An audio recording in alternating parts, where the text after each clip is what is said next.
તો ડુંગળીના ખેતીમાં સૌથી વધારે તો થ્રિપ્સનો પ્રશ્ન આવે છે અને બીજો કે રોગમાં આપણે ચરમીના પ્રશ્નો હોય છે. તો આ બંનેના નિયંત્રણ માટે ખેડૂતે શું કરવું જોઈએ?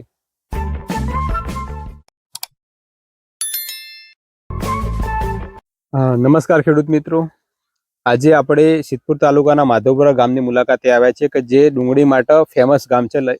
એ ગામમાં લગભગ 300 વીઘામાંથી લગભગ 100 થી 150 વીઘામાં ડુંગળીની ખેતી થાય છે અને આપણી સાથે છે GSFCના ડેપો મેનેજર જે ઊંઝા ખાતે ફરજ બજાવે છે વિપુલભાઈ ઠાકોર, કે જે પોતે ખેતી પણ કરે છે અને નોકરી પણ કરે છે. તો આપણી આજની કૃષિ માહિતીમાં ડુંગળીની ખેતીમાં કયા કયા ખેતી કાર્યો કરવા, ક્યારે વાવેતર કરવું, કયું ખાતર પાયામાં વાપરવું, કયા કયા ખાતરો વાપરવા, કઈ દવા વાપરવી અને ડુંગળીના કદના વિકાસ માટે શું કરવું જોઈએ, આ બધા પ્રશ્નો વિશે આજની કૃષિ માહિતીમાં આપણને જવાબ આપશે. તો તમે છેલ્લે સુધી જોડાયેલા રહેજો. તો સ્વાગત છે વિપુલભાઈ તમારું.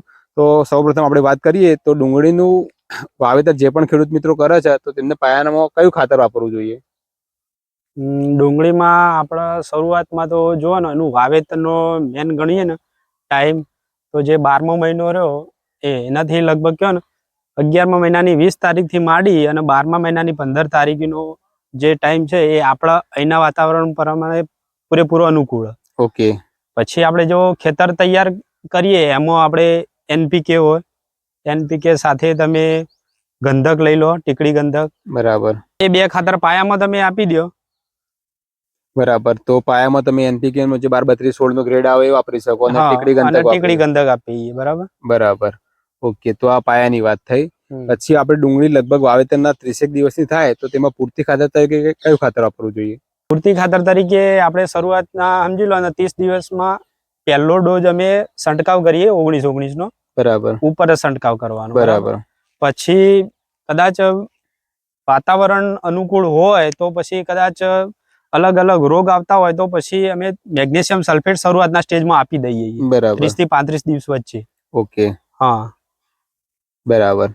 અને જે આ 052-34 પછી 13-045-00-50 આ ખાતરો ક્યારે વાપરવા જોઈએ અને કેટલા પ્રમાણમાં વાપરવા જોઈએ? એમાં સમજી લો ને 40 દિવસ આસપાસ થાય ને તો પછી અમે 1261 આપીએ. 1261. ઓકે. હા. પછી પ્રમાણ કેટલું હોય? 1261 અમે કહો ને 150 ગ્રામ પર પંપે. બરાબર. 15 લીટર પંપમાં 150 ગ્રામ લેવાનું. બરાબર. અને છંટકાવ કરીએ અને સાથે અમે બોરોન પણ આપીએ થોડું. ઓકે. બરાબર. પછી 13-045 13-045 ને અમે લગભગ 55 થી 60 દિવસ પછીને જે અવસ્થા થાય કંદ આપણે ચાલુ થયું સાઈઝ બનવાનું એ વખત અમે 13-045 150 ગ્રામ એટલે સમજી લો તમારે 1 વીઘો હોય 24 ગુઠાનું. બરાબર. તો તમારા અંદાજે 1.5 કિલો જેવું જાય. ઓકે. પછી 052-34 ક્યારે વાપરવું જોઈએ? 052-34 13-045 આ બંનેનું કોમ્બિનેશન એવું હોય કે જો તમે 052-34 55 દિવસ આસપાસ તમે વાપર્યું હોય તો 13-045 થોડું લેટ કરી દો.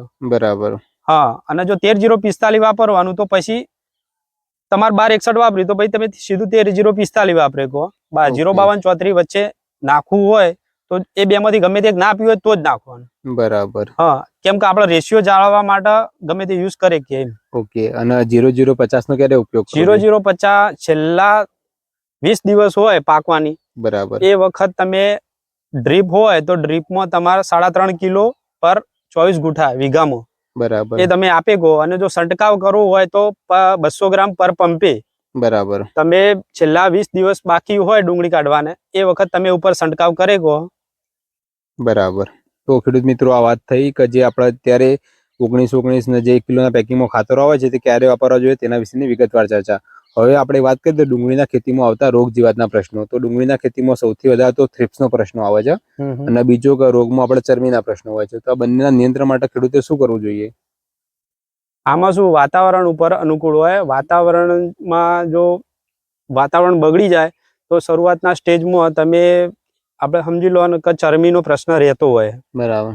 ચરમીના પ્રશ્નમાં આપણે ફંગીસાઇડનો વાપરે કેવો જો શરૂઆતના સ્ટેજમાં એમાં તમે જો ને આપણે એમિસ્ટાર દવા જે સિઝન્ટાની આવે એ રહી શરૂઆતમાં તમે વાપરો તો એ કમ્પ્લીટ એનું રિઝલ્ટ મળી રહેશે.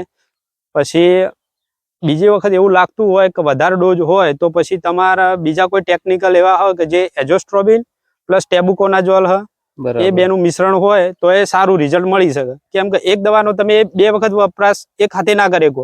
15 દિવસે એક વાપરી તો પછી એના પછી ડોઝ બદલી દેવો પડે. બરાબર. અને થ્રિપ્સ નું નુકસાન હોય તો તમે આપણે જો થ્રિપ્સ માટે તો અલગ સમજી લો જમ્પ છે, પછી કદાચ હેવી લાગતું હોય કે હેવી વધારે એટેક છે તો એના માટે તમે ગ્રાસિયા વાપરે છો, બધું વાપરી શકો વાંધો. ઓકે, તો ખેડૂત મિત્રો આ વાત થઈ ડુંગળીની ખેતીમાં આવતા રોગ જીવાતનું નિયંત્રણ કેવી રીતે કરવું તેના વિશેની વિગતવાર ચર્ચા. અત્યારે વાદળછાયું વાતાવરણ છે તો ચરમીના પ્રશ્નો પણ છે અને થ્રિપ્સના પ્રશ્નો પણ વાતાવરણ ખુલશે એટલે આવશે, તો ખેડૂત મિત્રો આ પ્રમાણે તકેદારી રાખી અને છંટકાવ કરી શકે છે.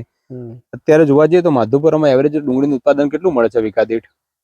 હાલ જો ને માધવપુરામાં એવરેજ ડુંગળીનું 24 ગુઠા આપણે 1 વીઘો ગણીએ તો એનું ઉત્પાદન 250 મણ થી માંડી અને 400 મણ સુધીનું હોય. 250 મણ થી માંડી 400 મણ સુધીનું હોય એવરેજ. બરાબર. અને માર્કેટ લોકો ત્યાં કોઈના ત્યાં આપી દે છે કે જાતે વેચાણ કરતા હોય છે જનરલી? આમાં માર્કેટમાં તો કેવું હોય, અમારા આખું ગામે એક માર્કેટ જ તૈયાર કર્યું હોય. બરાબર. ઘરે જ કોઈ વેચવા જવાનું નહીં, પબ્લિક આઈને લઈ જશે.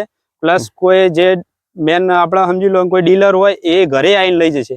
મોટા જે વેપારી હોય એ ઘરે આઈને લઈ જાય, કેમ કે એ ટાઈપની ડુંગળી જ અમારી હોય અને એમ નામ થઈ ગયું હોય કે ભાઈ માધવપુરાની પ્રખ્યાત ડુંગળી. બરાબર. ઓકે, તો આમ એકંદરે જોવા જઈએ તો ડુંગળીની ખેતી ખેડૂતો માટે ફાયદાકારક છે, કારણ કે સારામાં સારો એવો નફો લગભગ 1 વીઘામાંથી 1.5 લાખ રૂપિયાની આવક ખેડૂતો લઈ લેતા હોય છે. તો ખેડૂત મિત્રો આ વાત થઈ ડુંગળીની ખેતીમાં અત્યારે કયા પ્રશ્નો છે, પાછળથી કયા પ્રશ્નો આવશે તેના વિશેની વિગતવાર ચર્ચા જે વિપુલભાઈએ આપણને ખૂબ સારી એવી માહિતી આપી. તો તમને ડુંગળીની ખેતી વિશે કોઈ પણ પ્રશ્ન હોય તો કોમેન્ટ બોક્સમાં કોમેન્ટ કરીને અવશ્ય જણાવજો અને આવી જ ખેતીની અવનવી માહિતી માટે જોડાયેલા રહો ખેડૂત પ્રાયોરિટી ચેનલ સાથે. આભાર. જય જવાન જય કિસાન.